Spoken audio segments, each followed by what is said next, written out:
Hi everyone, I'm back to talk all things teeth, and this week we're talking about teeth grinding, or the posh term for it is Bruxism. If you're a grinder, you really want to listen to this, or if you live with a grinder, you know what the problems can be. So what causes it? What can we do about it? Does it damage your teeth? Listen up for more. Teeth grinding is a really common problem, and oh my goodness, with the year we've had, there is so much grinding and gnashing of teeth in the nation, and it's totally understandable because stress is one of the biggest causes of it, and anything that will help reduce your stress will reduce the grinding. Easy for me to say, you know, life is so stressful, but a lot of people don't realize, you know, even as simple as putting post-it notes around you to say relax, and then you kind of catch yourself doing it and just breathe, and so any relaxation techniques really do help.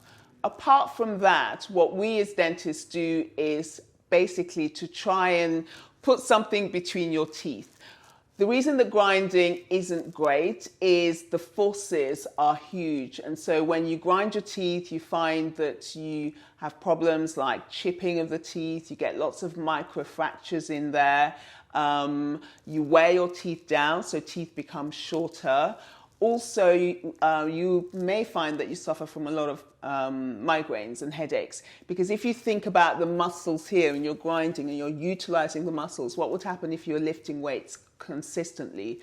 That's the same thing with if you grind your teeth. So what I do is to make splints for you. And what is a splint? It's a little piece of plastic that you wear, usually at night, because that's when people grind their teeth the most. And if you imagine that when you grind your teeth, it's a bit like getting a pestle and mortar and you're just banging against the two constantly, it's clashing, there's a lot of pressure. But if you put something in between, in this instance, it's plastic, then it's much gentler. So the teeth can wear away the plastic to their heart's content, because I can always replace it. But once enamel is gone, it's gone. We've got artificial ways of replacing it, but it's never as strong as your own enamel. In fact, it might amaze you to know that enamel is the strongest substance in the whole human body.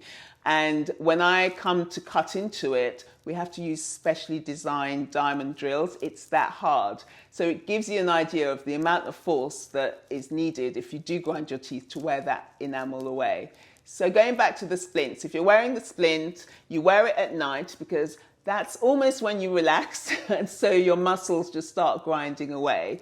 But it's important that it's a hard splint. There are lots of different types of splint, different costs. Please don't go buy those boil in the bag ones, especially if they're soft ones, because what happens is it actually makes the grinding worse. So if you imagine you're grinding your teeth, you put something soft and squishy, your mouth's going to be, this is so nice, it's going to be grinding away, and then you're like, why are the headaches getting worse? Whereas if it's a hard splint, it's predictable, it stays, your jaw starts to relax because it knows that it's got, you know, something safe and secure to grind against. So the key thing is, if you grind, will you ever stop? Nobody knows. A lot of the time, you can't help it. It's just a reflex. So what you need to do is talk to your dentist and get them to make you a splint or other techniques to just try and help prevent it. If you do wear your teeth down, all's not lost. We can actually build the teeth back up. So whether it's with bonding, which is where we use like a putty composite material to build up the length, sometimes you may need a veneer or a crown, but the key thing is don't ignore it. Sometimes I get people coming in and they've got like little short stumps of teeth and they're like, it's been going on for years, I've always done it, it's not hurt. And I'm like, oh my goodness, because once the enamel is gone, it's gone. So my advice, if you're aware of doing it, even if it's not causing you any problems, do ask your dentist about it, because the earlier we intervene, like we all know, prevention is always better and definitely cheaper than cure. Hope that helps. Do drop me your comments if you've got any questions. I'd be delighted to answer them. See you next time. Bye.